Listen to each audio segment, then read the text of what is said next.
Welcome to Morning Joan, the podcast where we dish out the latest scoop and serve up a healthy dose of fun. I'm your host, Joan, and I'm so glad you're joining me today. Grab a cup of coffee, get cozy, and let's dive into the good stuff. You know what's better than a great concert or music festival? A great hotel to crash it afterwards, of course. Today, we're counting down the top hotels for music lovers. From luxurious stays to retro-chic vibes, these hotels are the perfect spot to rest your head after a night of rocking out. First up, we have the Good Time Hotel in Miami, co-owned by the one and only Pharrell Williams. This hotel is a pastel-colored dream, with a rooftop pool that's basically a Vegas-style party on weekend. And then there's the Verb in Boston, which is like a retro-chic museum dedicated to music history. You can even book a stay in one of their custom-designed trailers filled with music memorabilia. How cool is that? We're also loving the Central Station Memphis, which is housed in the former headquarters of the Illinois Central Railroad. This hotel has an elevated eye for design, but is not afraid to show off its musical heart. With a wall of speakers in the lobby and a weekly get-together for music industry types, this hotel is the perfect spot for music lovers. And let's not forget about the Waldorf Astoria Las Vegas, which offers a luxurious stay with a stunning view of the Strip. You can walk to all the concerts and residencies, and then come back to your room to toast to a good time with champagne and a rooftop view.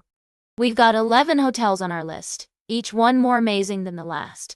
From the Verb's record player-equipped rooms to the Good Time Hotel's lavish pool parties, there's something for every music lover. Whether you're a fan of rock, pop, or hip-hop, these hotels are the perfect place to stay and play. So, which hotel is your top pick? Let us know in the comments.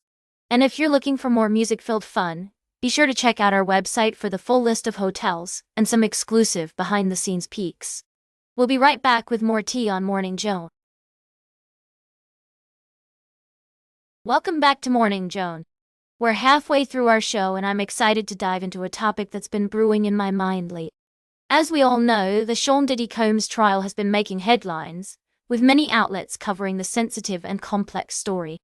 But what caught my attention wasn't just the trial itself, but rather how it's being covered by some individuals who claim to be journalists. Now, I'm not here to name names or point fingers, but it's essential to acknowledge that there's a growing trend of content creators cosplaying as journalists. They're using their platforms to disseminate rumors, unverified facts, and sensationalize stories, all while disguising entertainment as fact. And let me tell you, it's not only misleading but also potentially damaging. As someone who values credible journalism, I believe it's crucial to differentiate between real journalists and those who are merely masquerading as such. Real journalists don't speak on unverified facts. They verify information through multiple credible sources, and they clearly label advocacy and commentary. They're not afraid to say, "I don't know," or "this is alleged" when necessary. The problem with these cosplayers is that they distort facts under the guise of transparency, often for the sake of clicks and views. And if you call them out on it, they'll claim they're just trying to be transparent, or that they're giving their audience what they want. But let's be clear, that's not journalism, that's entertainment. Now, I'm not saying that all content creators are bad, or that they can't provide valuable insights and commentary. However, when they start presenting themselves as journalists, that's when we need to draw a line.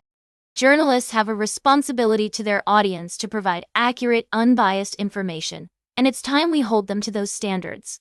According to Muckrak's 2025 State of Journalism report, most practicing journalists don't have massive social media followings because they're focused on producing quality content, not chasing virality. In fact, 61% of journalists have fewer than 5,000 followers, and only 19% reach the micro-influencer level of 10,000, 100,000. So what can we do to protect the distinction between real journalism and cosplay journalism? First, we need to be critical consumers of information. We need to fact-check, verify sources, and hold outlets accountable for their reporting. Second, we need to support credible journalists and outlets that prioritize accuracy and integrity over clicks and views. As we continue to navigate this complex media landscape, it's essential to remember that credibility is what matters most in journalism, not visibility or virality. So let's celebrate the real journalists out there who are doing the hard work of reporting, investigating, and storytelling with integrity. Stay tuned for today's last cup of tea right here on Morning Joan. Welcome back to Morning Joan, darling. We're closing out today's show with a look at the latest news from the world of entertainment. And sadly, we're saying goodbye to a legend. Gaylord Sartain, the talented actor and comedian who brought laughter and joy to so many through his work on the classic variety show, Hee Haw, has passed away at the age of 81. Can we talk? I mean, who didn't love Hee Haw? It was like the ultimate guilty pleasure. And Gaylord Sartain was a big part of that show's charm. With his quick wit and infectious humor, he won over audiences and became a beloved fixture on the program.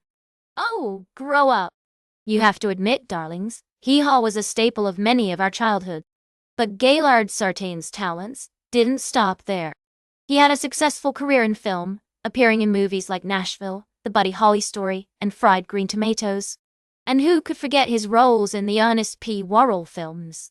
Face it, darling, he was a talented guy who brought a lot of joy to a lot of people. Now, I know some of you may be thinking, Joan, I hadn't heard about Gaylord Sartain in years. Well, trust me on this, darlings, his legacy lives on. Hee Haw may not be on the air anymore, but its impact on American comedy is still felt today. And Gaylord Sartain's contributions to that show will always be remembered. So let's take a moment to appreciate the life and career of this talented man. Please, let's give it up for Gaylord Sartain. He may be gone, but his memory will live on through the countless hours of entertainment he provided us. And that's all for today's Morning Joan. Remember to like, share, and subscribe. And until next time, stay fabulous.